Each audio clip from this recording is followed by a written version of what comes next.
to develop single-cylinder engines.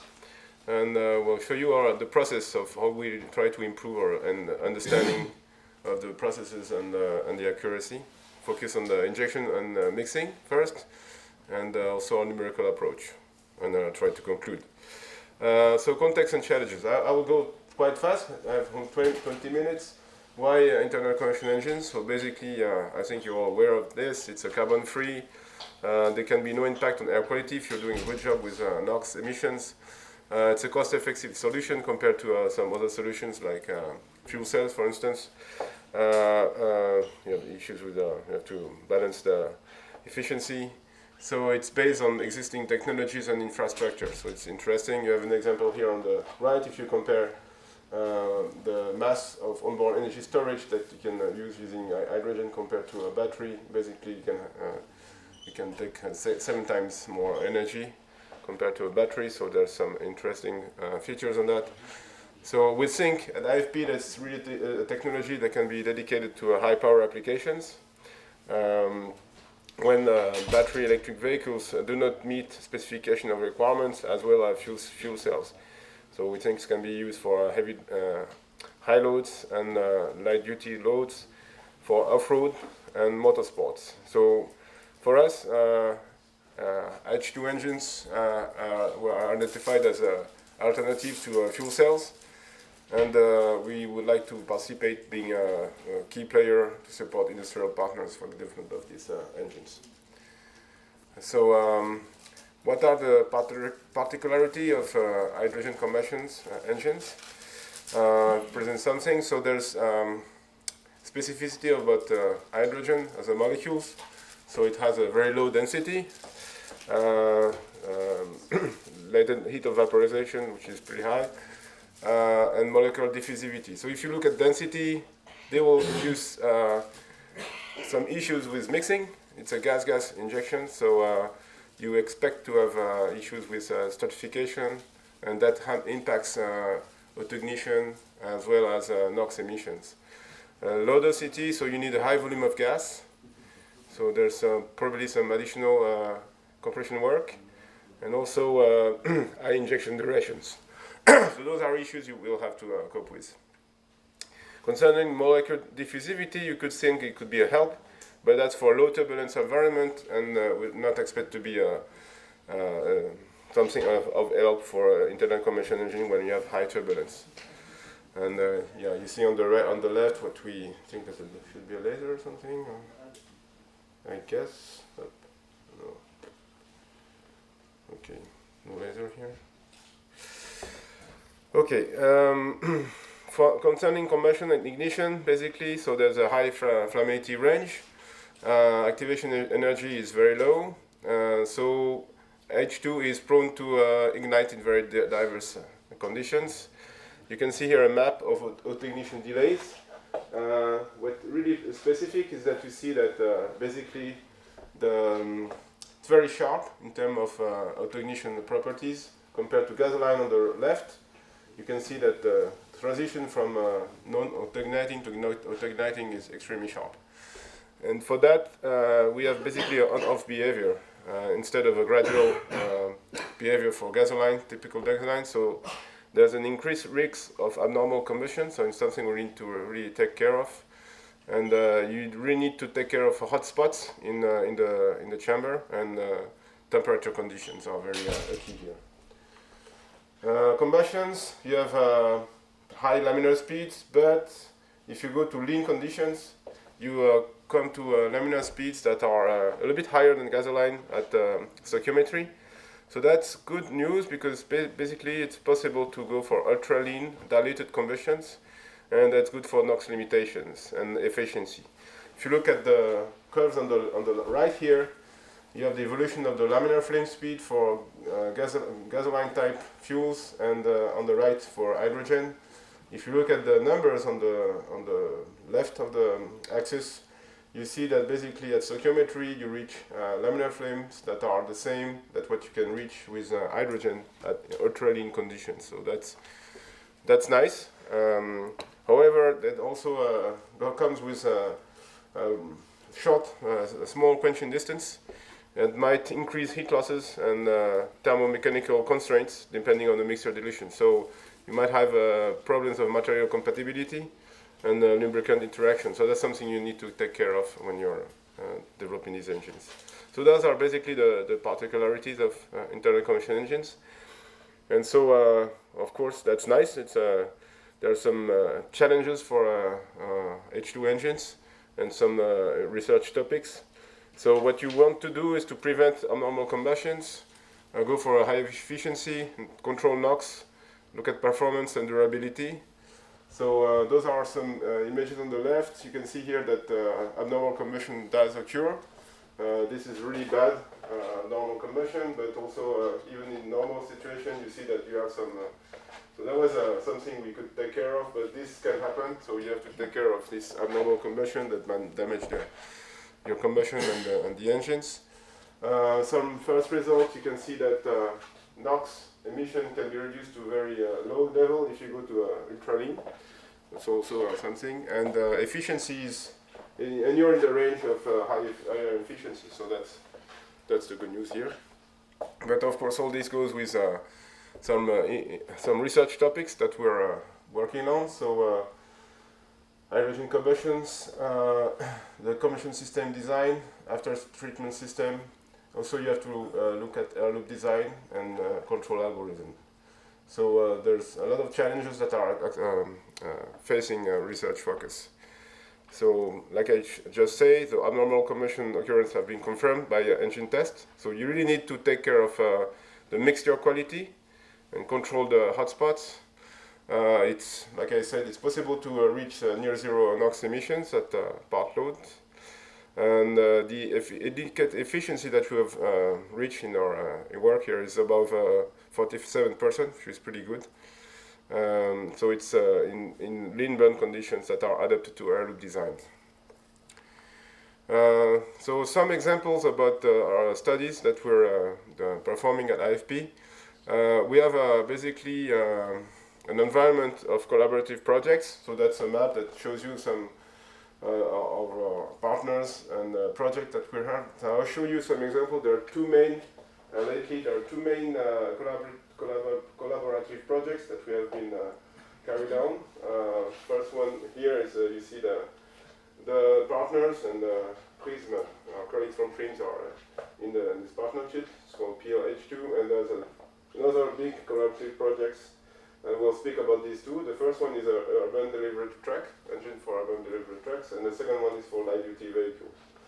We also have some partnership with Finia, Teneco, and Total Energy, and some customers that I'm not able to speak today. So that's the, I would say, the environment in terms of partnerships. The tools that we're using, so we're using combustion system design. So we're using 0D system simulations as well as 3D system simulation tools. We're working a lot with Converge. We have specific agreements with Converge for that, and that's really an important tool in the development of the H2 engines. We have 3 hydrogen engine test cells at IFP that are compatible with hydrogen in terms of security. And we're also using optical devices, high pressure chambers with optical access and some optical techniques. Some example of this collaborative research project. So the first one I spoke to you about, it's MH8 engine. So it's a retrofitting of a MD8 diesel engine base, and in order to fit to hydrogen. So it's a port injection with water injection. So we have a specific pistons with reduced compression ratio and dedicated intake air management for that. The results are pretty good. We are able to validate the engine and to calibrate it. They showed a good compromise between NOx efficiency, combustion stability, and transient. And it was validated on driving cycles, different driving cycles. You can see here on the left, a cycle for the whole harmonized transient cycle. The results in terms of NOx emissions are pretty good. So it's 0.6 gram per kilowatt of NOx. Basically, it's divided by 10 compared to diesel. I'm not sure it's enough yet, but that's a pretty good result. And the efficiency for this engine was, as Rich was higher than 40%. So that's for retrofitting. You have a lot of work to do for that. And the second big collaborative projects that we have performed lately. So it's adapted H2 engine for light duty applications. So this time it's not retrofitting. It's like trying to develop the engines from scratch. So we developed the combustion system. We use to develop this new combustion system. We used a numerical method. We use a CFD for that. So we used a converge. I will show you a little example later. The objective is really to operate at lambda 2.5 for very low NOx emissions. So we were able to develop that. The indicated efficiency is higher than 45%. And it has been integrated into the design of a multi-cylinder now that is being tested in the test bed at Bosch. So to support this collaborative study, we want to go further, and so we're developing versatile experiments, single-cylinder engines to accompany this research focus. So we're working on the structure, the architecture of the combustion chamber. So basically you have the choice between using a swell, that's mainly for retrofitting, or a tumble-like combustion chamber.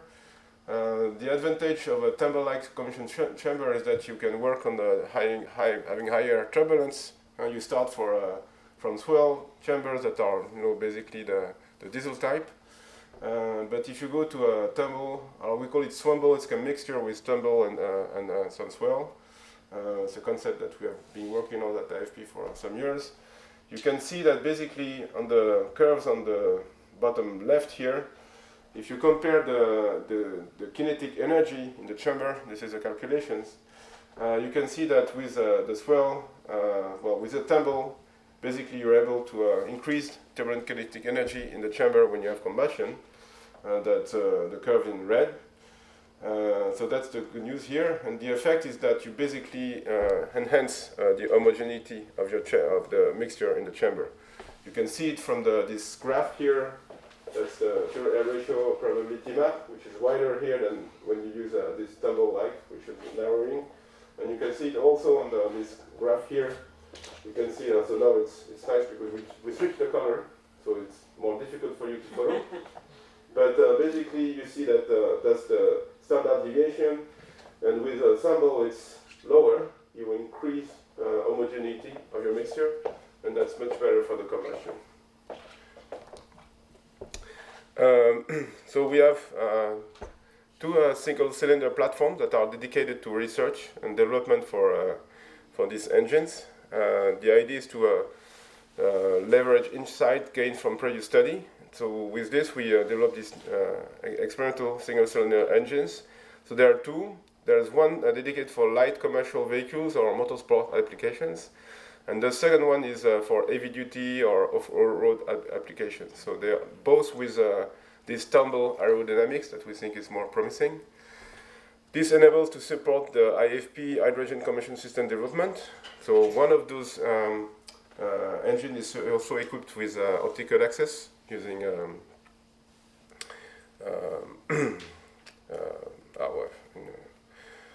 it's not full optical access. It's a probe, and it also helps to support our fundamental research.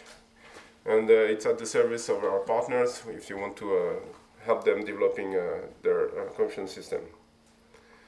So some example of, I would say, more fundamental research that we're performing in order to gain understanding and to get more accurate in our numerical methods, with a focus on the injection and mixing. So we have a fundamental research activity concerning these challenges.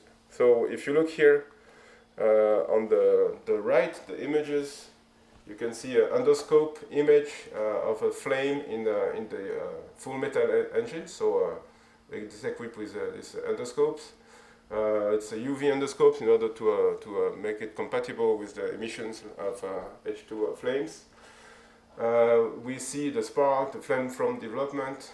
So this is, well, they call it advanced. I wouldn't call it advanced for endoscope, UV endoscope, but basically it helps to support the development.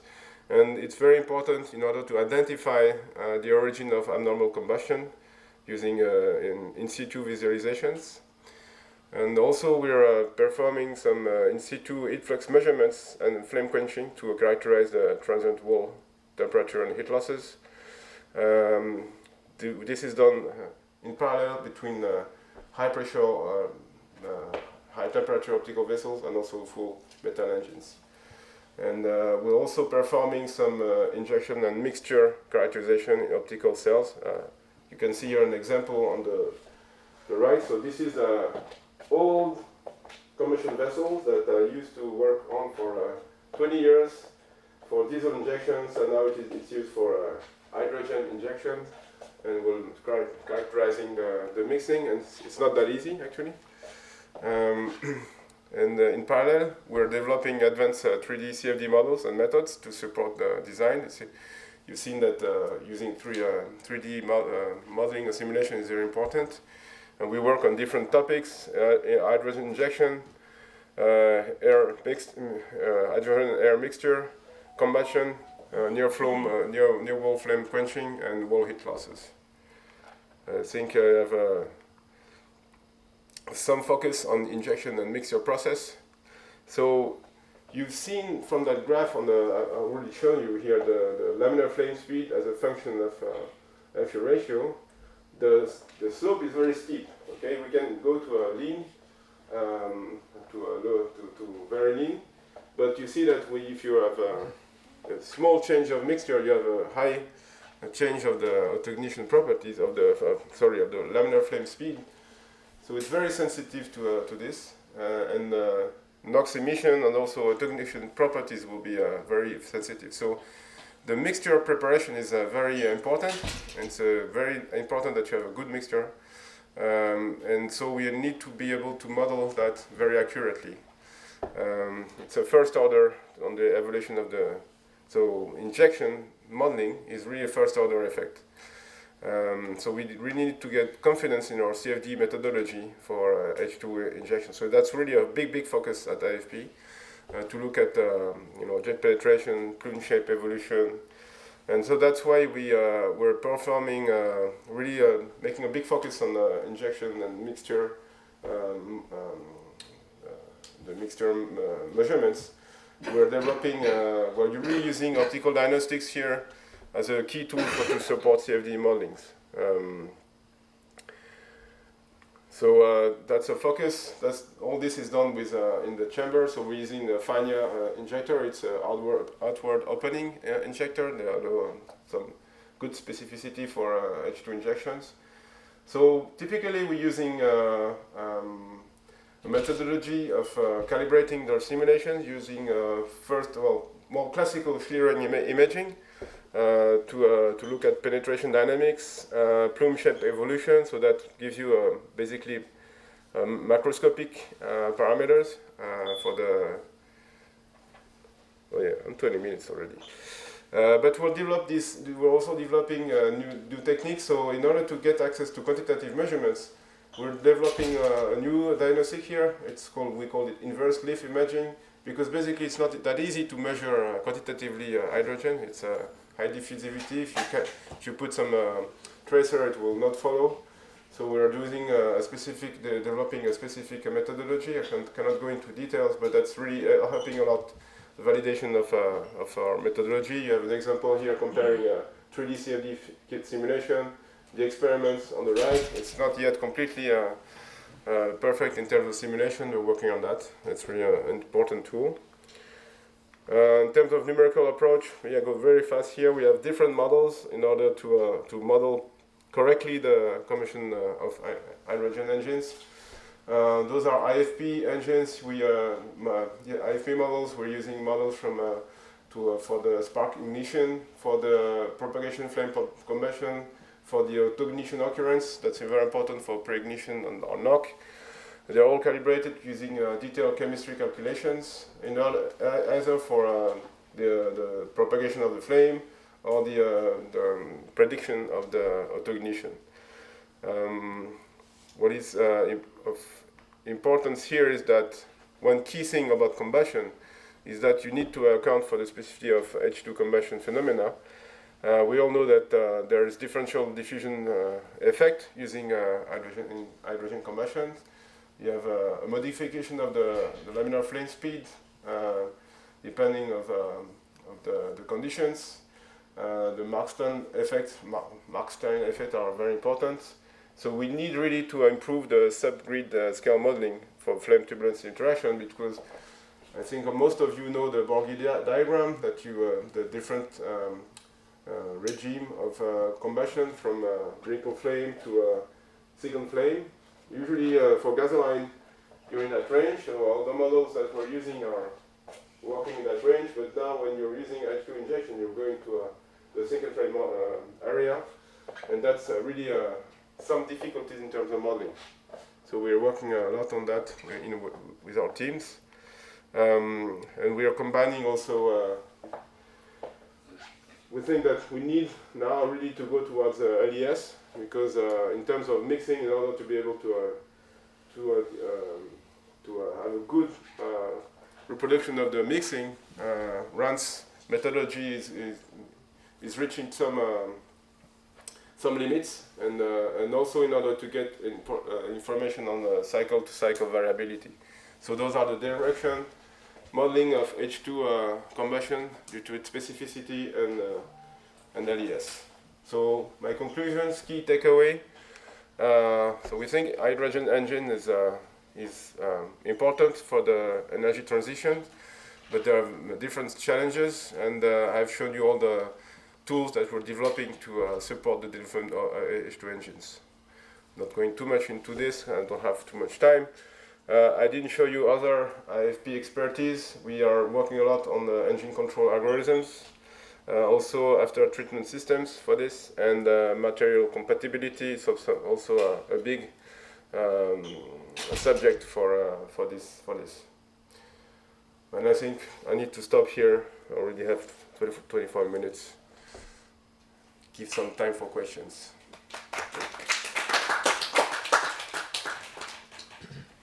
Yes? Yeah, actually I have a few questions. One question is that, as you mentioned that you also inject water. So what is the impact of water? It basically control NOx? Yeah, it's basically to control NOx. And how you, what are the, by which injection pressure or what? I don't have the details. Yeah. So I spoke about the water injection for the first engine, the retrofit engines.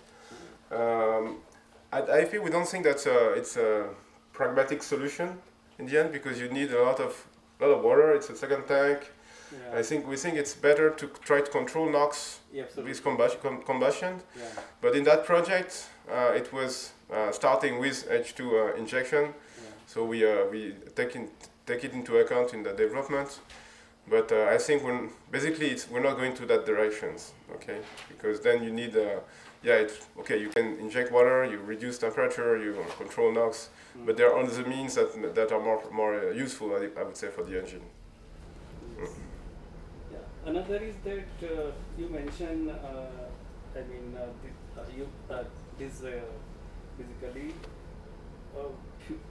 image for basically this process for concentration of hydrogen. Mm-hmm. So can you briefly explain that inverse leaf methodology? Okay, if so possible. No, that I can, because that's really a field that I'm comfortable with, actually. So the thing is that when you're doing a measurement, there's of course a lot of techniques. Huh?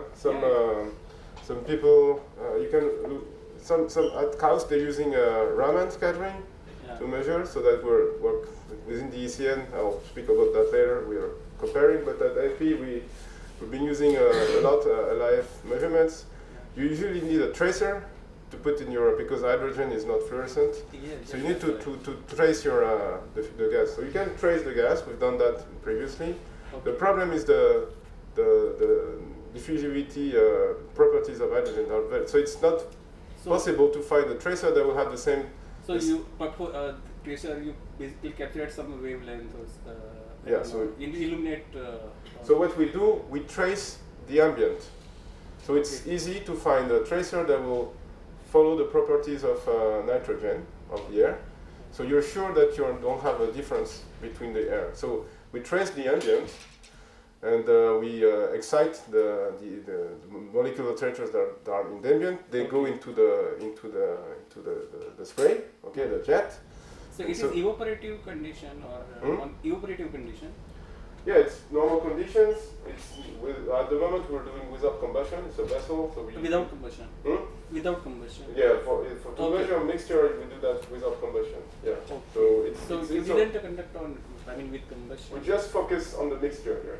Okay. Mixture formation. That's the first key. So we want to be able to really injection. Okay. You try to have a good prediction of injection. So we are simplifying the same, just injector in a quiet chamber, and no combustion, so no oxygen basically. And it's also better for fluorescence because you have no quenching. Yeah. You make a better job into a quantification. So we trace the ambient, and then we get information about the ambient. But when you inverse that, and you get the information of fuel. Okay. Okay. Thank you.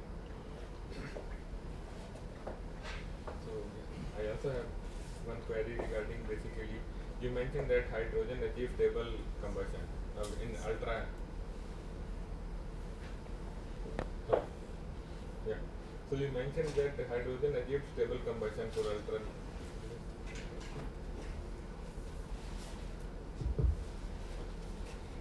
Yeah, so it's very nice talk. You mentioned about hydrogen achieves stable combustion for ultra lean mixtures.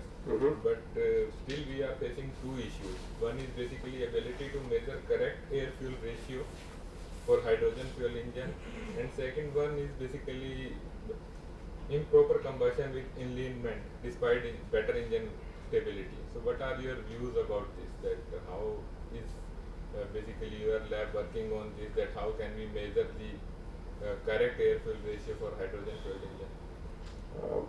I understand. You mean the problem is the measuring the air fuel? Yeah, because we are getting some errors in the. I have seen some papers in this area, and they mentioned that we have basically lot of error in air fuel ratio measurement for hydrogen fuel engine. So, do you have some idea about this? Are we working on that aspect also? I'm not aware of this issue. I mean,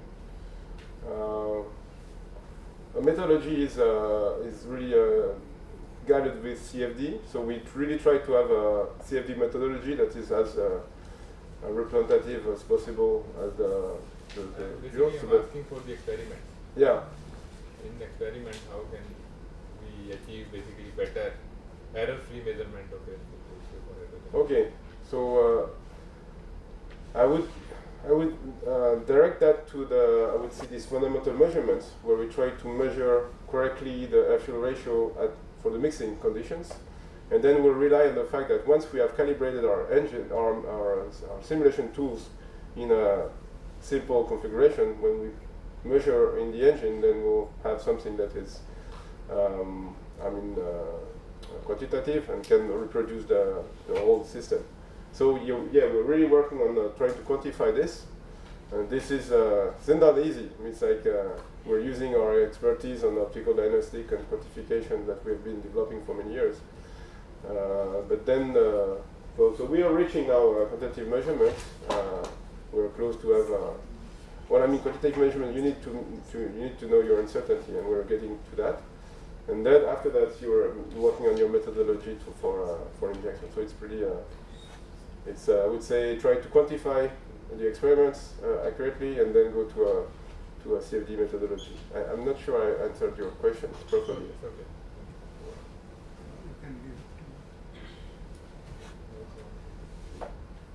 Just excellent talk. I was just thinking, that this is too complex to do cold flow experiment and then you do the combustion experiment. I have not done it. Can you give an idea that, when you take the cold flow and to do the actual combustion experiments, and then, does it match with whatever you have predicted?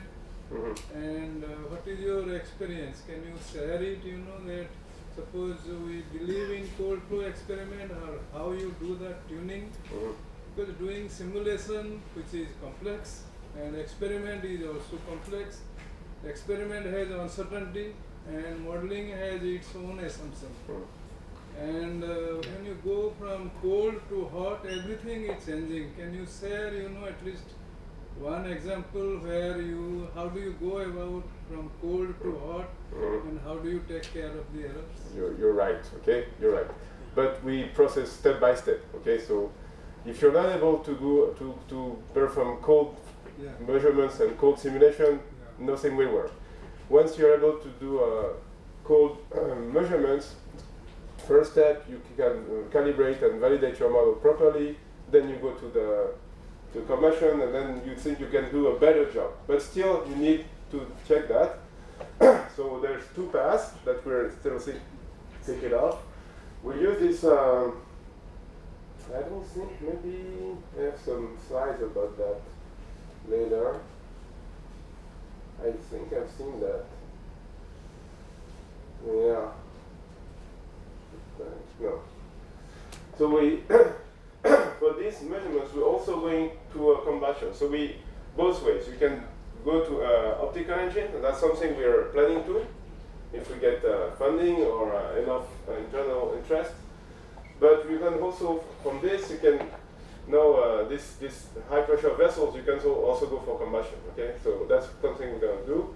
We model, I would say, I don't think it's there. So we put also, there's something we're going to do is we put some kind of wall geometry here, and we look at the interaction of the spray with the wall in combustion environment. So then we work on the optical diagnostic measurements. We get more difficulties because then we have oxygen quenching.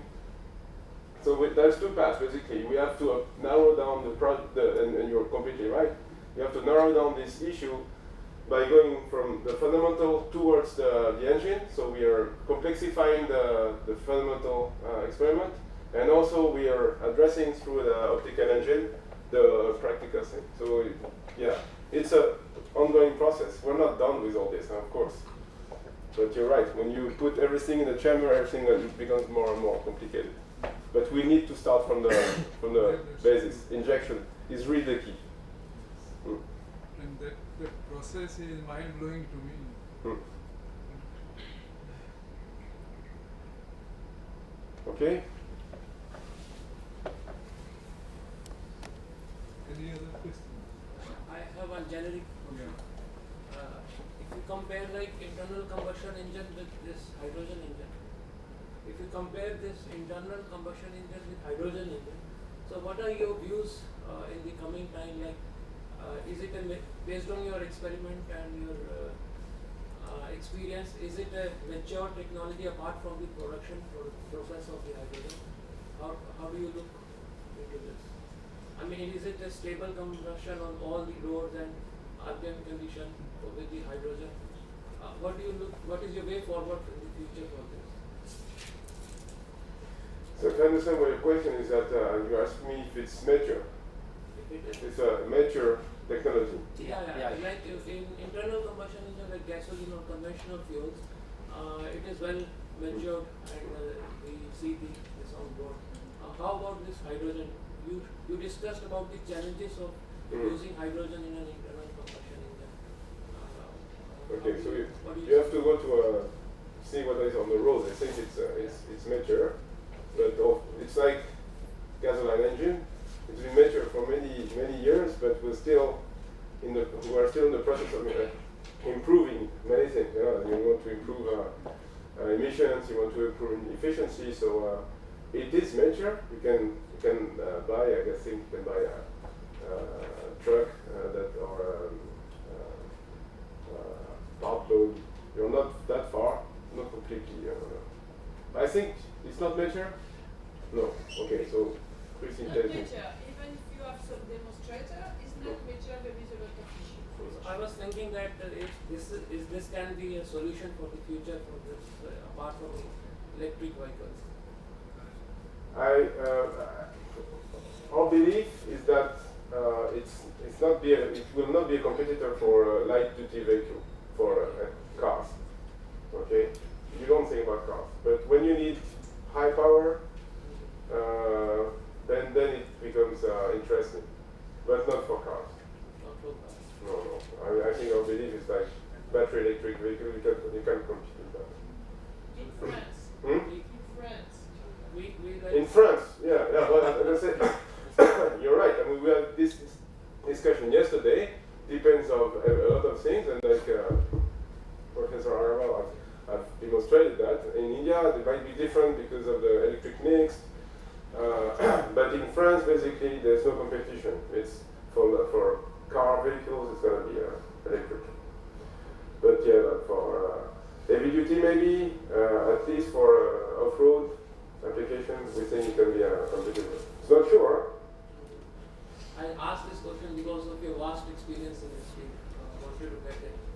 Yeah, but the more I'm going to application, the real life, I'm more a fundamental guy. So yeah. Okay, thank you. One more question. In jet engine, they are preferring basically liquid stage of life. In jet engine, basically they are looking for liquid, storage of liquid storage and use of hydrogen. So, what do you think? How we use in basically internal combustion engine? You mean cryogenic injection or that? No. Basically, in jet engine, basically they have a liquid hydrogen storage tank, so they can accumulate for the quantity of food. So, what kind of your view that generally we should look for gaseous hydrogen injection or liquid? My understanding is that for this application, you go for gas injection. You get high pressure, 700 bar injection tank, and you use that for the engine. Liquid, if you want to store more dense, because for the long range. Yeah, but the thing is that then you have more complexity because you have cryogenic injection. So we've been in contact with some partners for that, but it's more like for motorsports where you need really high density.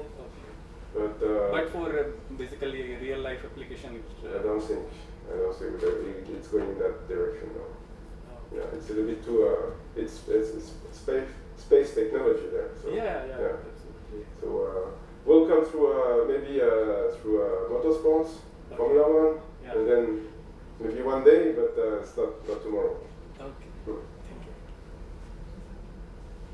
I have one question. So regarding the water injection for NOx reduction, NOx, where will it go? Like it will be in water and then it will again enter into the environment. Sorry, I didn't hear the end of yours. Regarding water injection to reduce NOx, so NOx, where will it go finally? Like if it's not emitting into the atmosphere, it has to go in some form, enter into the environment. You basically the idea of injecting water is to reduce temperature.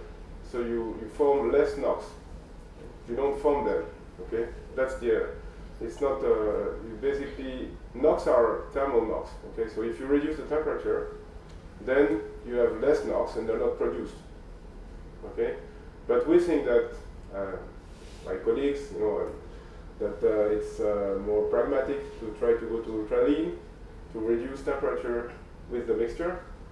So with ultra-lean, you have lower temperature, then you control NOx this way. We're not using water, but it's just controlling the temperature. But when we go ultra-lean, the main drawback is we need a huge turbocharger. So in fact, it will depend of kind of application of power that we need. Yeah. Long live India and France friendship.